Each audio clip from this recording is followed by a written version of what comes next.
Good morning বন্ধুরা, আশা করি আপনারা প্রত্যেকেই ভালো আছেন।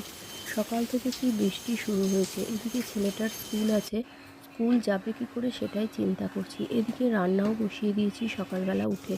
এদিকে আমার ভাত, ডাল, আলু সিদ্ধ, পাঁপড় ভাজা এগুলো হয়ে গেছে। এগুলো খাইয়ে ওকে স্কুলে পাঠাবো, তারপরে বাকি রান্নাটা করব। কেননা ও এসে আবার ভাত খায়। আর সকালবেলা অত তাড়াতাড়ি খেয়ে দিয়ে যেতে পারে না। এই যে ও স্কুলে চলে গেল। আর এদিকে ছাদেও গাছগুলোর খুব অবস্থা খারাপ। ছাদে গিয়ে দেখছি গাছগুলো অনেকগুলো পড়ে গেছে। এখানে হচ্ছে ডিমের অমলেট, আমার হাজব্যান্ডকে খেতে দেবো। চাল কুমড়োর তরকারিটাও হয়ে গেছে। আর আজকে মনে হয় বৃষ্টি থামবে বলে মনে হয় না। আজকে সারা দিন প্রায় বৃষ্টি পড়বে বলে মনে হচ্ছে। আর বৃষ্টি পড়লে গাছপালাগুলো দেখতে কিন্তু সত্যিই খুব সুন্দর লাগে।